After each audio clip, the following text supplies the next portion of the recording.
Welcome to the Our Team Podcast, powered by eXp Realty. Are you an agent looking to level up? Are you someone looking to buy or sell real estate? Fantastic. This is the show for you.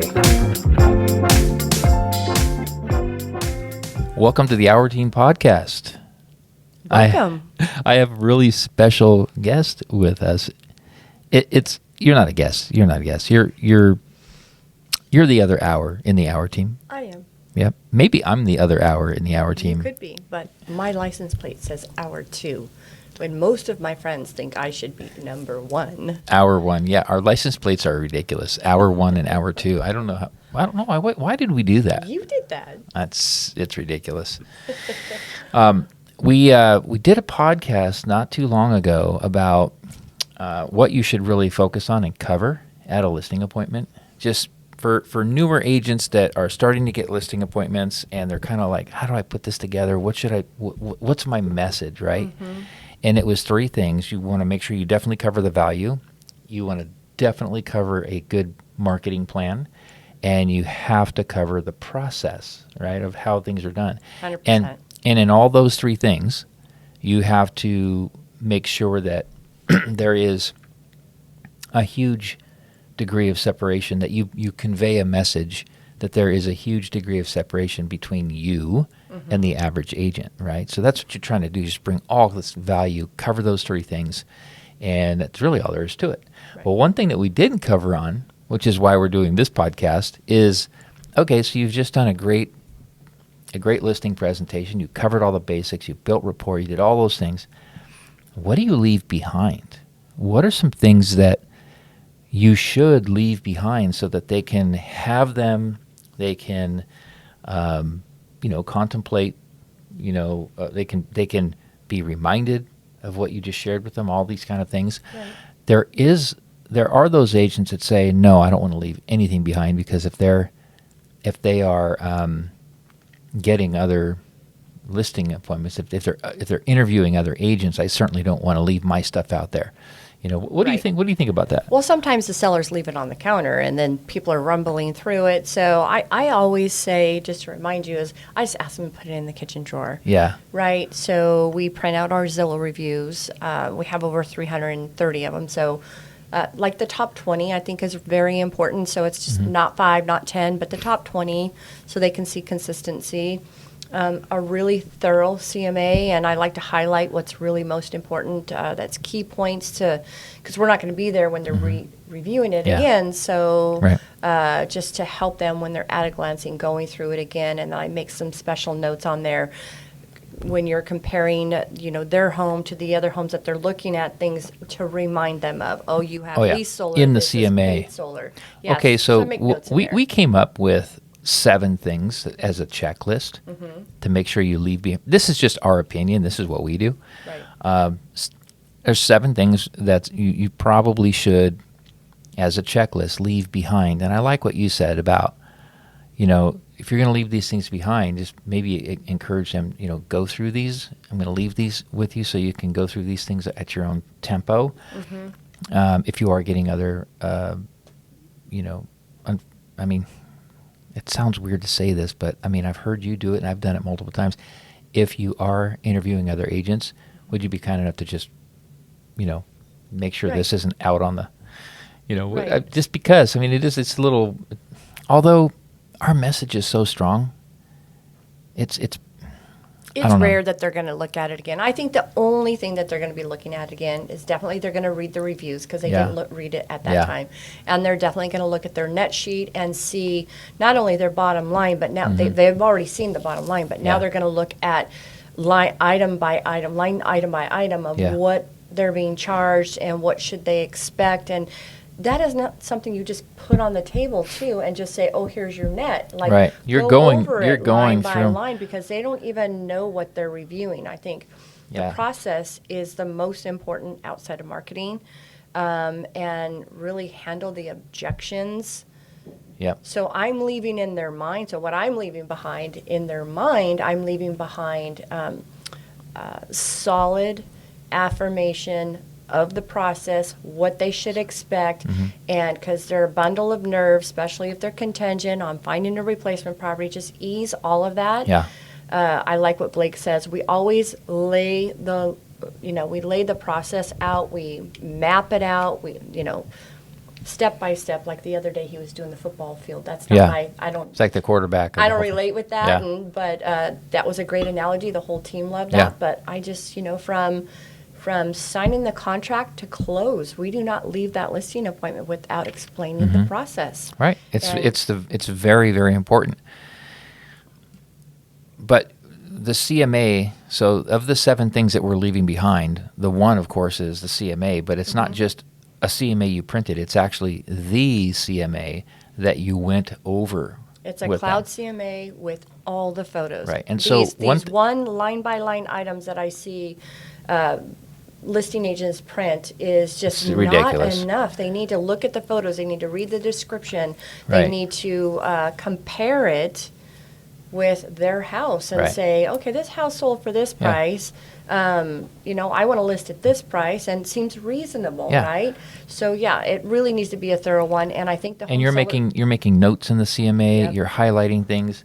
You have all the rollouts, which is the photos, everything. So when you go through this book that we put together, I mean, it sometimes can be up to 30, 40, 50 pages, right? If not more. It's a book that we print that we bring to them. It's a something. tree. It's half a tree. My wife is killing trees daily.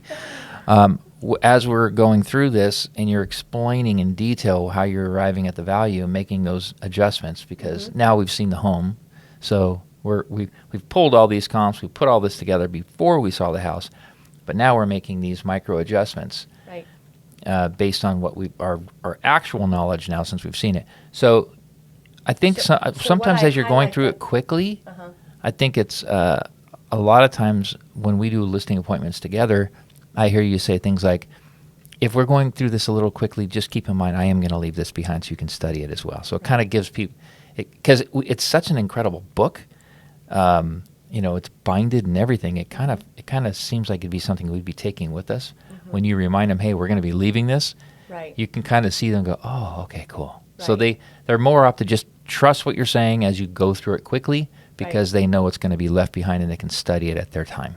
And what I think is most important on CMA is not just the price, it's list price to close price and the percentage between the two. That's right. And days on market. Absolutely days on market. So those are some of the things that I highlight. And the home seller guide. Yep. I like to highlight that too, because we've already discussed it in person. Now they're going to read So it at their own leisure. we're going to call that the second thing, is the home. So The you're second you're thing. leaving. So we're going to do 7 of these. The first thing is leave behind the CMA for them, and then we have a home seller's guide that we leave behind. It kind of talks about the process. It reminds them that we really understand the process, and we put this book together so you would see what to expect. It's how to get their And when to house expect. ready, and when's the right time to start packing, and what companies should I be turning off, and what companies should I be transferring. Like the whole process that Yeah. we just spent 2 hours on. Yeah. You leave it with them, Yep. and again, you highlight it. Well, here's something I like to leave behind too. This is number 3, is a home buying guide. And I like to leave it for 2 reasons. One, I think it's important that, because a lot of times they're going to be a home buyer as well, all right? And they're going to take information from that as a home buyer. But it also shows them that you know how to kill trees, because you're bringing no, just kidding on that one. The second thing is it shows them that you understand the process on the buyer side too. So you have materials put in place for, what to expect when you're selling your home. That's the seller guide. And then, oh, by the way, I'm also going to leave you with a buyer guide, because even if you aren't a buyer, because you're moving to a trailer somewhere, Right. or just whatever, we still want you to know that we understand what's going on the buyer side too, and you should understand what's going on the buyer side, because it helps you be a better seller and understand the process even more. So I leave behind both a seller guide and a home buyer guide. Right. I think it's pretty cool. Yeah. What about the 4th thing? Flyers, I think that's really important. Sample marketing. Sample marketing. However, you're doing those QR codes right now, Mm-hmm. which a lot of people are liking. They're just scanning it right at the open house, or they're scanning it on the sign. Sellers like that. That's really innovative. I mean, almost everybody's doing that. Mm-hmm. Yeah. I mean, flyers in We- the flyer boxes. We don't do flyers anymore because we've had 20 years of chaos with flyers, and for the last 3 years we just do QR codes. So what you do, instead of bringing, here's a sample of the flyers that we do on homes, you bring a picture Right. showing them, here's what the QR code looks like on the sign, and people will come by and they'll hit that QR code Yeah. and blah blah blah. So you can bring that. Right. You can bring postcards, because we do a ton of circle prospecting. So you want to bring, you're going to leave some social proof. You're going to leave sample postcards that you've done on similar homes. You're going to leave, just even if it's just one little trifold of a sample of stuff that you do, you should be leaving some of your sample. My favorite marketing. postcard is been some of our best marketing, and that is the map of the Temecula Valley with the little red house of all the houses we've sold just Yeah. in 12 months. That is Yeah. my favorite Yeah, piece. yeah. And I read. that, that that right that's- there is social proof. Yeah, it is. Yeah, I love that one too, because it shows kind of our concentration of business. So that would be the fourth thing. The fifth thing is the reviews. I mean, all of this is a combination between reminding them of the value, reminding them of the process, and social proof, right? So to social proof, again, is the Zillow reviews. I think that's important because is. I actually read reviews. Yeah. And I want more than one or two referrals. Yeah. And when you've got over 300 and they're 5-star reviews, Yeah. you're aligning yourself with a powerhouse. Exactly. Yeah. Yep. Now, what do you say to the agent that is listening right now that says, "Well, crap, I don't do anything on Zillow, and I've just started. I've only been doing this for about a year. I've sold 1 or 2 homes, and I unfortunately don't have a bunch of reviews." Well, if I was a brand new buyer, I'd be joining a team no matter what. Brand new agent, you mean? Yeah, if I was a brand new agent, I apologize. If I was a brand new agent, I would be jumping on a team. Yep. Because everything that they've done, you can actually say that you're a part of that. We do You could say this. my team. Yeah, my Yeah. team does this. Yeah. So then you can Yeah. use those words. So. I was just talking to Gabe yesterday, and Gabe's one of the youngest guys on our team, and he's an amazing agent. He's been on the podcast multiple times. Yep. You really need to wear the cloak of the team, because when you go on a listening appointment, I mean, when people ask you questions specific to how long you've been doing this or whatever, say you can go right into, well, glad you asked that. My team sells well over a couple hundred homes a year. We're part of an organization that sells $1 billion in volume per year. You just go right into the big facts about your Right. team, rather than, well, I'm pretty new at this and I don't really know what I'm doing yet, But because back when we were with big brokerages, Yeah. the big block brokerages, they would want you to use the broker's number. But however, it's different, and I think that our agents need to separate Yeah. that. Our brokerage, oh my gosh, if we talked about the brokerage, how many properties they sell, but that's not relevant. It's how many homes and does your team sell? How many homes does your team submit offers on and have listings and Yeah. all of that is a really big deal because they've got partners. They're not out there solo. Right. Yeah. I like the reason why Zillow reviews are. Oh, and to answer my own question, if you don't have Zillow reviews and you are a solo agent and you're not on a team and you've come across a situation where you need reviews, maybe you can reach out to someone that is at your brokerage. Maybe your brokerage has reviews. Maybe you have agents that you've done business with or whatever that you can align yourself with, and you can collectively, whatever. There's ways of coming across or having some social proof, even if it's not directly tied to you. It could be your brokerage, it could be other things like that.